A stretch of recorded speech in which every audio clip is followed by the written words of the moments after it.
అనగనగా ఒక బెస్తవాడు రోజు చెరువు దగ్గరకు వెళ్ళి చేపలు పట్టేవాడు. ఒకరోజు అతనికి చేపలు పడుతుండగా ఒక ఆలోచన వచ్చింది. అతడికి మురళి వాయించడం వచ్చు. తాను మురళి చాలా బాగా వాయిస్తాడు కాబట్టి అది చేపలకి కూడా నచ్చి బయటకు వస్తాయి.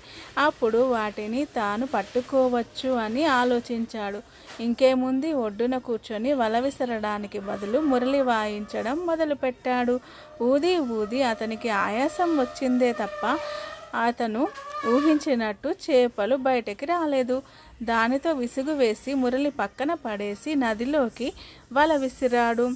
అందులో చాలా చేపలు పడ్డాయి. వలను పైకి లాగుతుండగా అవి అటూ ఇటూ ఊగడం మొదలుపెట్టాయి.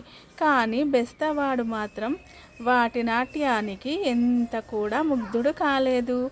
తాను మురళి వాయిస్తుండగా నాట్యం చేయని అవి ఇప్పుడు చేస్తే ఏమిటి అనుకున్నాడు. ఏ పని ఎలా చెయ్యాలో అలా చేస్తే గాని ఫలితం ఉండదు. అతి తెలివికి ఇంకెప్పుడు పోవద్దని నిర్ణయించుకున్నాడు బెస్తవాడు.